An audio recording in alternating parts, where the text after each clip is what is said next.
So why do people treat us not well? Why do people treat us like shit? Sometimes we experience that, all of us do, and sometimes the question is, the answer to that is simple. It's just that, well, you met a shitty person, a bad person, and there's nothing that you can do really sometimes. But if you have a tendency of constantly getting in those situations, when you're constantly getting in the situation where somebody's treating you like that, there might be other issues at play, and in this video I will explore them. And this video is mainly for people who have developed psychologically to the level where they're capable of self-reflection. A lot of people are not capable of that because self-reflection brings onto enormous pressure. It means that certain things that you're doing are not ideal. Certain things that you're doing, by the way, bring up bad results in your life. People that deal with a lack of respect in general have a certain kind of a profile, and anybody who has experienced, a bit of a street knowledge, street smarts, they probably know what I'm talking about, but victims do mark themselves. In this video, I want to talk more about the psychological profile of people like that, because I recently made a video about narcissists and manipulators, and I sort of pointed out that it's like, you can yap all you want about them, but I mean, how does that change things for you, really, huh? People that allow other people to treat them like that, because allowing is an important keyword here, why would you do that? Because let's get to the chase. Whatever situation that you're in, if you establish a boundary, right? Listen, stop doing that, right? And then you go, oh, you're not stopping doing that? Then, no need to start a fight usually. You go, okay, I'm not going to interact with you. Most people would get the message, and then the aura and the general atmosphere and your reputation will start dictating a certain kind of behavior with you, where people will start respecting you. But again, we're going back to the question, well, why don't people do that? And I'm going to give you a simple answer, an answer that is simple yet something that nobody wants to hear, because the truth of the matter is that there is no simple answer to this. I don't mean that a simple answer that I can say. I can explain the answer to that, but most people are not going to like it. Most people depend, when they live their life, right? We're all social creatures. So we depend on other people to give us certain kind of emotions. We want to feel approval. We want to feel like we belong in the group. We want to feel like other people value us, respect us, and in general, we want to experience emotions, good emotions, and we are afraid of bad emotions, but we link that to other people, right? It's always about other people. Or it is for a certain kind of person, especially the types of people that we're talking about. When you live life like that, life is a series of waitings for the other to give you something in general. When you have that kind of a psychological profile, it becomes extremely hard to be respected. It's hard to be respected because every single thing that you engage in, you engage with a kind of a neediness. You're like, well, I did a thing, please say I'm good. Right, this type of attitude. This type of attitude, it creates a kind of a, at best, a pity, at worst, a kind of a disdain in other people. And I know it's unpleasant, and I know you're not doing it, and we're not doing it, whatever, because, it's not our fault or whatever. I know that. I know how hard it is for people to hear that. But this is how people operate. And the good people out there, they will not use this kind of personality for their gains. But the people who are more morally gray, or to the dark side, they will absolutely use this because it's their instinct. That's what they do. There's no point in questioning those instincts, at least in this video. And what good does it to you? You're not going to change them. I mean, why don't you go to the street and try explaining to them how they should change and be better people? There is a thing that you can do, though. And this is something that I have experienced because I had pretty severe difficulties socializing when I was younger.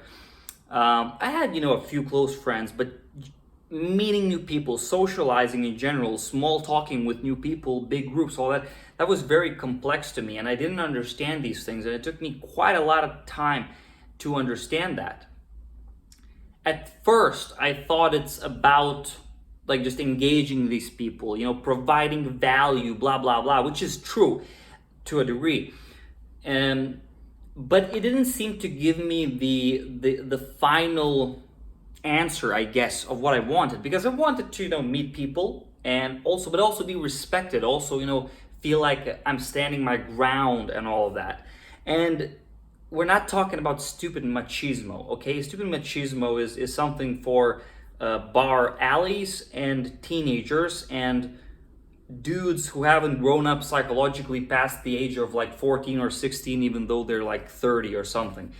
I'm talking about, a kind of a silent authority that all the people that you see that are respected, they have.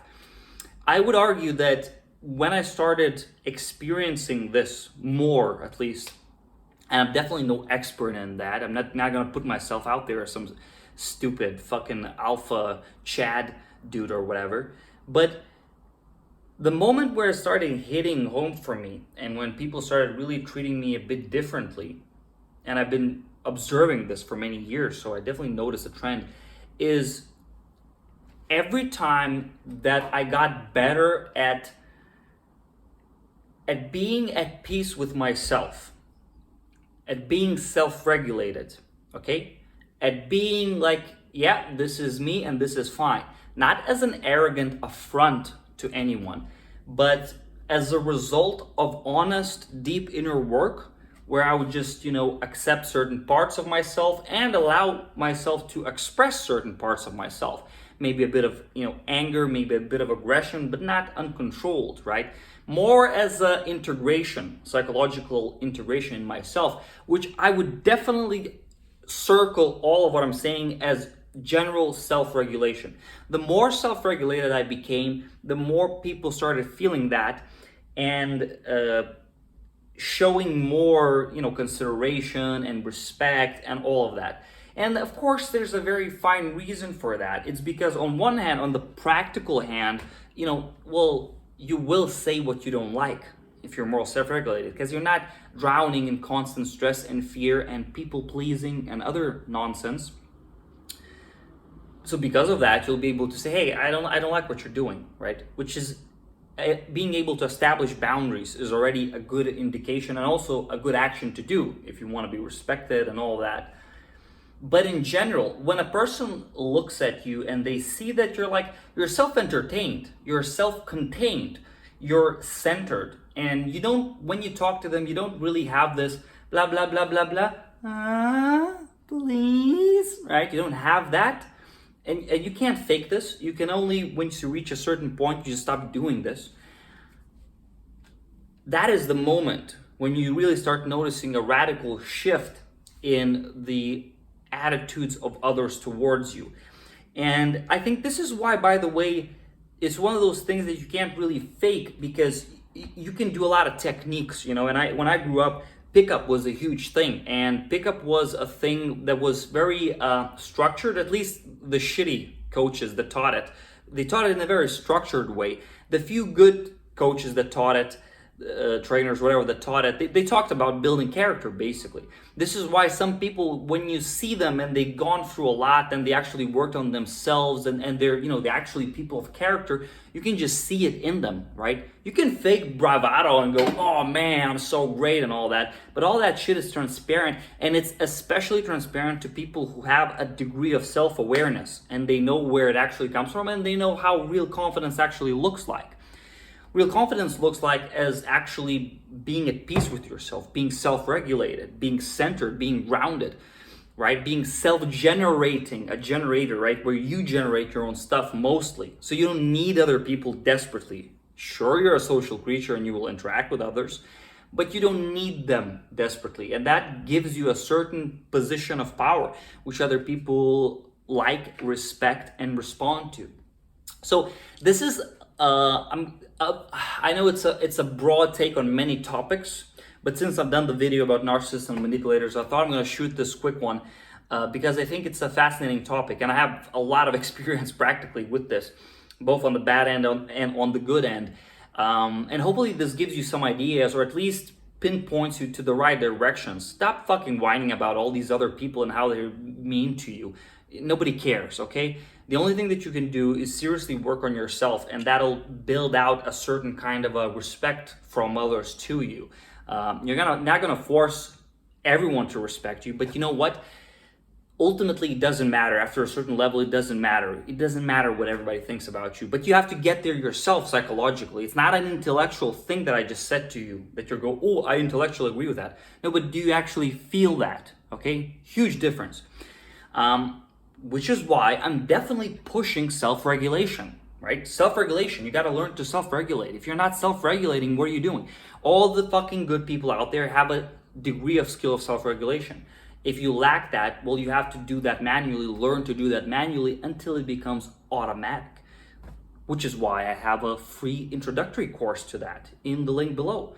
And then I have an actual longer format course, which is a paid one. Very good. And then I also have coaching, which I can train you to do these things. So I hope this was helpful. Let me know what you think. By the way, this topic, is it interesting? If so, maybe write some additional questions, like what would you like to hear more?